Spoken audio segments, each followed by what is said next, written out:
Alright, today I'm reviewing the 7th MCU TV show and the 38th product off of the Marvel assembly line down to Marvel Studios. That's right, She-Hulk, Attorney at Law, which is about this lawyer, Jennifer Walters. She accidentally receives a blood transfusion from her big-name cousin, Bruce Banner, better known as the Hulk, and then she accidentally gets Hulk powers of her own. Now she finds herself confronting her dual identity, all the new roles placed on her by society, and she's still trying to maintain a healthy dating life. Now, before we go any further, we have to address the giant CGI elephant in the room. The titular heroine's Hulk form is decidedly not up to par with modern VFX standards. In fact, it looks like they didn't even try to get her to modern VFX standards, but rather that of daytime television from like 10 years ago. Like the early seasons of Once Upon a Time, that's kind of what we're dealing with here, but as a Hulk thing. Now, I put no fault on the VFX artists on this. Marvel Studios is pumping out so much content just all the time.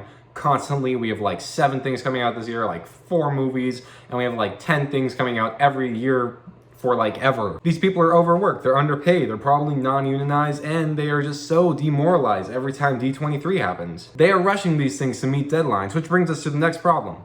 It would be perfectly fine to just not have a TV show for a little bit.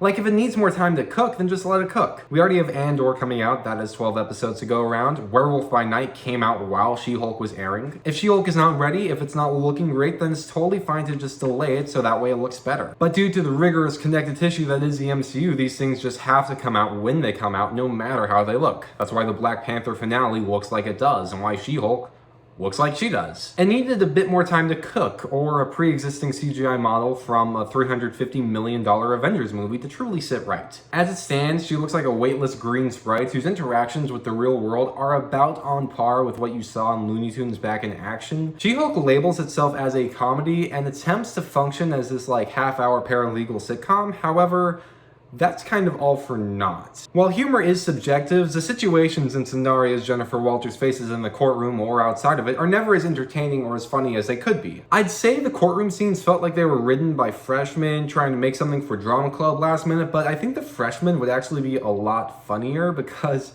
they'd probably be just a bit more outlandish and outrageous with it. I'm admittedly no expert in legal jargon or courtroom dialect, but hey, neither are the writers, so.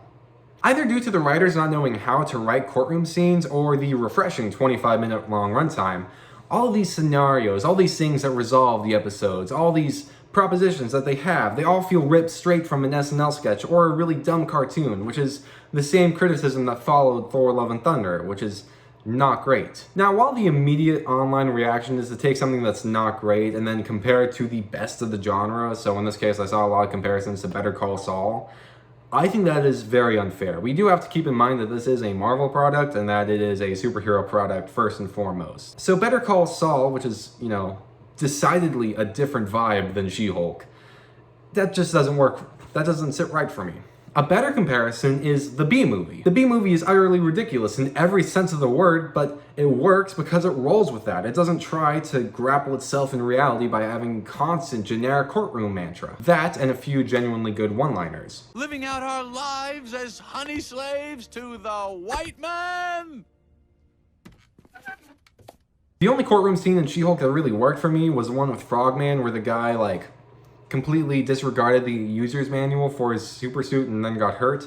That one felt a bit more believable to me, and it also worked a lot better because it didn't have to serve as the plot of the episode, but rather the starter fluid. Several of the scenarios She-Hulk faces, like shapeshifters who turn into celebrities and scam people, or an immortal being who kills himself to get out of marriages, or leaked sex tapes, those things can't help but feel better suited for something like The Boys, where a level of grotesque dark humor and commentary and really cool costumes would have been prevalent. It's also interesting to note that She-Hulk decided to focus on new characters, which I do appreciate. It's cool to see Mr. Immortal and things like that in the Wrecking Crew. But it chose to focus on new characters instead of things that you could have easily tied into the MCU. Like maybe someone whose car the Hulk smashed wants reparations. Or maybe San Francisco sues Shang-Chi for the damage he caused during his bus fight. Maybe telephone line repairman sues Spider-Man for like leaving his webs everywhere. I don't know. They could have done a lot with it, but instead they chose to do a little. She-Hulk is also decidedly less funny than previous MCU efforts despite having the episodic sitcom thing going. Now, if it were genuinely funny or delivered riveting courtroom scenes, the CGI would be an easier pill to swallow, but As it stands, there's not much to be engrossed in, leading to questions like, if they couldn't animate her properly, why did they self-impose a rule that she has to be CGI in the office? When will Daredevil show up? And wait, why did Titania hate She-Hulk again? Like seriously, what was the deal with Titania? Nothing she did in the series makes sense. Like every single appearance, every single time she showed up, it was just completely nonsensical. With that in mind, the series works better as a thought experiment rather than a piece of entertainment. She-Hulk is either unbelievably genius or unfathomably stupid. They must have known people would irrationally hate on it as soon as it was announced, either due to MCU or whatever nonsense have you. It's too woke to have a female Hulk despite the character existing since like the 70s. It just, things like that. Just outrageously sexist online criticisms, regardless of quality, that would have followed the show. And because they knew no matter how good the show actually is, it would still be hated on irrationally, they were like, let's have fun with it. Let's have She-Hulk twerk with Megan Thee Stallion. I get that. That's a valid reason. That's a valid way to make this show. If you're going to be hated, why bother trying? Just have fun. Or it's just genuinely that stupid. There's no in between. It's one or the other. It's a question of if there's a method to the madness or if it's just madness. The same goes for the fourth wall breaks in most of the last episode. This is going to be a spoiler-free review, so I'm not going to delve into spoilers or whatever, but this criticism, I find it most heavily involved in the last episode. She-Hulk really isn't the fourth wall break or the meta thing it thinks it is. It's just blatantly saying what's happening on screen in a way that's not funny. A good fourth wall break is Deadpool asking if he's meeting McAvoy or Stewart when told he's being taken to Charles Wheels Xavier. A bad fourth wall break is She-Hulk saying that her show has an issue, such as a tacked-on episode ending, and then proceeding to do that. Just because you acknowledge your fault doesn't mean that it gets rid of it. It just means that you have alerted the audience to the fact that your show has a fault. There's a common theater adage that if you mess up during a performance, that the audience probably won't notice unless you draw attention to the fact that you messed up. Like that one scene in X-Men Apocalypse. Yeah, but come on, if it wasn't for the first one, you wouldn't have any of the rest of the movies. Well, at least we can all agree the third one's always the worst. Yeah, you can say that the third one is always the weakest, but that doesn't excuse you for being the weakest. It just means you're self-aware. It's not funny. It's more of an excuse than anything else. And that's what She-Hulk is doing just all the time. All the time. It's like, I'm sorry I suck. Like, for example, I didn't really care that all the characters were just showing up at the last minute in the last episode to just all fight. I thought that was really funny. I thought it was like a kid was taking all their action figures and smashing them together, and I was like, this is hilarious. I'm really enjoying this. But then She-Hulk stops time and says it's really stupid and that I should not be enjoying this. So I'm like, oh, I guess I was wrong for enjoying the show. And then She-Hulk proceeds to delete all the things I was enjoying via Deus Ex Kevin. I smash fourth walls and bad endings. That really didn't sit right with me. All these constant reminders that I'm hating it or watching it for other people. You know, don't forget whose show this is. Well, I was enjoying the episodes with Jennifer Walters until she said that it's her show. Because I was just like, yeah, it's her show. Her name's in the title. But then when she says it's her show and then I'm only watching it for the other people, then I'm like, oh, I guess I'm supposed to be watching this for the other people? However, for all that Hamlet insane or not talk, She-Hulk still commits several cardinal sins of entertainment. For starters, Jennifer Walters is the least interesting character in her own show. And that's mostly due to circumstance. The episodes that centered on Jennifer Walters were never as fun as the ones that centered on Wong, or Daredevil, or even Madison. It's the same complaint I had about the Book of Boba Fett. It was obvious when the writers were having more fun. It's when the Mandalorian shows up and it's like, whoa, oh my goodness, the Mandalorian showed up and we're having all this cool stuff with Luke Skywalker and Ahsoka Tano, and oh my goodness, this is perfect Star Wars. Same thing with She-Hulk. It's like, she's dancing with Tusken Raiders, and you're like, yeah, I guess this is cool. And then Daredevil shows up, and you're like, oh my goodness. This is what the show should have been. We all know whose show it is, but those added elements make it go down easier. Again, it's not that Jennifer Walters is a bad character, quite the contrary. While they did do the thing where the newcomer acts disrespectful to established heroes, which I kind of get because Jennifer Walters and Bruce are cousins, and maybe I'm not the most kind person with my cousins, but when she talks to the Hulk about anger management. I'm an expert at controlling my anger because I do it infinitely more than you. That is a red flag for me because it's like, oh my goodness, you're talking to the Hulk about anger. He knows more than you. The show also used strawman men to prove a point that it wasn't even arguing. Because like every single male character that the show introduces is just like, unbelievably misogynistic, like just awful, like the worst people of all time. Like one guy refers to women as its. Like, I'm not sure that's a thing that actually happens. Like, I know I'm not a woman, so maybe I don't know, but oh my goodness, there were so many people like that in this show that it boggled the mind. But anyway, Jennifer Walters. I certainly do feel sympathy for Jennifer Walters when her life is smashed by her giant green counterpart. While I do bemoan modern superhero media completely eschewing the philosophies behind why these people don costumes and then beat up poor people, I do really like that they gave Jennifer Walters a complete arc for her dating life. It's an aspect of superhero-dom that I never really thought about, so to see this show delve so deeply into that was, honestly, I really enjoyed that. All the stuff with like her going on speed dates and whatever. I thought that was cool. So when the series half attempts to be a dating comedy, I really appreciate that. Not so much the legal comedy or the superhero comedy, but the dating comedy, yeah, I'm into that. Speaking of which, this large influx of superhero projects, it's like every year, just so many.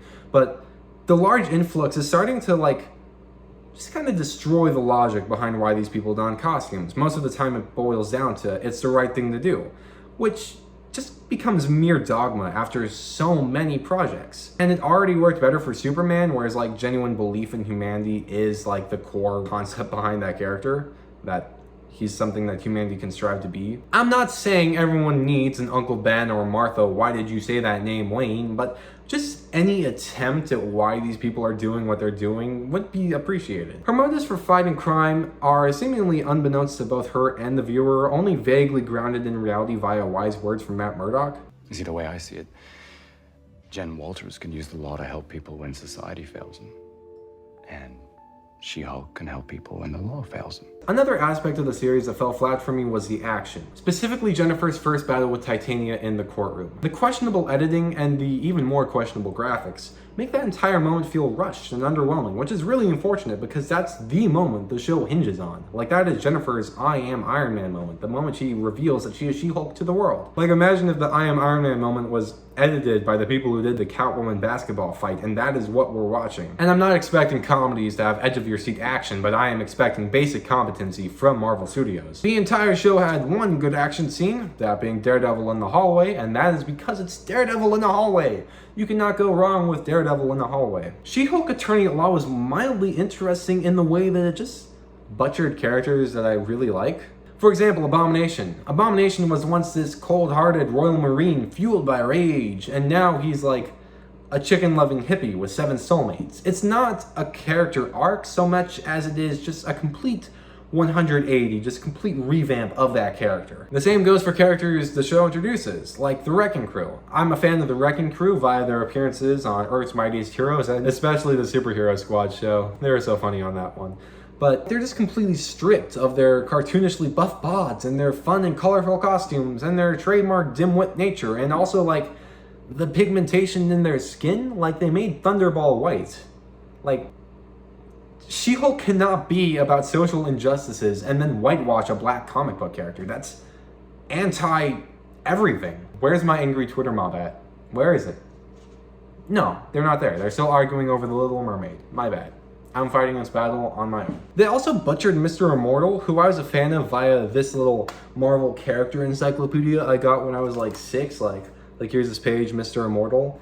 This thing changed the course of my life. I like memorized this thing. This is what led me down this path. But anyway, Gonar's colorful costume and the sadness behind his powers, and also the fact that he's a mutant, and also just everything about the character is just gone except for the fact that he is immortal. It's awful. It's a complete butchering of the character that only adds fuel to the fire of this question the show has about misogyny. It's kind of like how Joker was about the system, and you're like, what system? Well, the system. It's like She-Hulk is about misogyny. Which misogyny? Misogyny. Now, I do have to accept that these are D-list comic characters at best, and I'm probably the only person offended by how, like, awfully they were done. But anyway, when it comes to characters that the show knows it can't mess up, otherwise people will crucify it. When it comes to those characters, the show just does so well. Wong provides the greatest laughs of the series. His role in the series is just hilarious. Even if I still don't know why he was breaking Abomination out of prison. Daredevil also shows up, and Daredevil is perfect. Just everything about him. Like in Hawkeye, how Kingpin got that comic accurate strength upgrade, same thing happened to Daredevil here. He is flipping around, he's doing twirls with the ease of a character like Spider-Man. And while I do kind of miss that realism of him being like kind of a boxer type of guy and just being totally exhausted after doing fights, but at the same time, him doing all those twirls and wearing the cool costume, the comic accurate yellow costume, that was all awesome. I enjoyed that. Daredevil, wonderfully well done. And he was also wonderfully implemented in the story, wherein he actually furthered Jennifer's arc about the dating life and things like that. So just fantastic Daredevil all around. He was even funny without being like downright nonsensical humor the MCU is known for. But aside from those two supporting characters and the lead, She-Hulk left a lot to be desired. It's most interesting in the sense that it shows the MCU's genre appropriation failing. Like how Captain America the Winter Soldier was better than Jack Ryan's Shadow Recruit in terms of 2014 gritty spy political thrillers, and how Guardians of the Galaxy outlasted Star Trek as the surrogate space family thing. She-Hulk reminds me of Ms. Marvel, wherein the appropriation of that genre, you know, the high school never have I ever type of thing, or just literally any sitcom ever, it's a lesser version of that. While most MCU projects are eventually dragged down by the fact that they are in the MCU, like WandaVision and Shang-Chi and Moon Knight's just completely bloated CGI finales, and Ms. Marvel's superhero aspects being so much less interesting than the high school ones, She-Hulk never really jumps the CGI laser beam Sky Shark. So She-Hulk never devolves into an action spectacular with an identifiable but ill-defined villain. Basically, they took all that stuff out in the finale, and all you're left with are the bad MCU quips, and then the lack of stakes, and then the bad graphics. And you take all those three qualities together, and that's how you get She-Hulk. It's that combination, plus the stuff you've seen before, eccentric superhero fashionistas, what a dumb name jokes for at least 3 different characters said like 18 times throughout the series. I swear I hate that joke so much. And the deeply terrible fourth wall breaks, along with the genuine inferiority to the actual half-hour sitcom that makes She-Hulk such an odd mix. It's passable entertainment, nothing more, nothing less. It would be insane to blindly hate the entire show, but it's also equally insane to love the whole thing. Like, I get loving bits of it, like Wong was fantastic, hearing Daredevil seem just full-on fanboy, and Jennifer talking about how She-Hulk smashed her life was genuinely emotional. But those moments are at odds with 90% of the series' total mediocrity / genuine terribleness. It's weird because there's so many good ideas in here. So many things that I would actually genuinely like to see and like to see well done. Jennifer Walters, the newfound fame impacting her life in crazy ways, the focus on her sex life, a case-by-case sitcom with fun and wacky comic characters. There's a lot of things in here that I think could have been made into really interesting commentary rather than just referencing the fact that it could be commentary. Maybe dive into how Jennifer Walters sleeps with 3 guys over the course of the show and then gets slut-shamed and has a sex tape leaked, and then a character like Star-Lord runs through women and it's treated as like a lovable womanizer. That's an interesting dichotomy. Does the show do anything with that? No, it does not. They could have done so much with what She-Hulk had the potential to be, but instead they settled for what it ultimately became. She-Hulk Attorney at Law also commits one of my least favorite MCU Disney Plus tropes, that being that the things it sets up are way more interesting than the actual product. Based solely on the show, I'm way more interested in a potential World War Hulk storyline or Daredevil Born Again than I am a second season of She-Hulk. When Jennifer Walters shows up in Captain America New World Order or what have you, she'll work better as an added value element than as a headliner. And because of that, overall, I give She-Hulk Attorney at Law a 5 out of 10. Even when there is a comic accurate precedent, that doesn't mean it works well when it is adapted to television. Also, PSA, I get that She-Hulk broke the fourth wall in the comics, but that doesn't mean it works well in the show.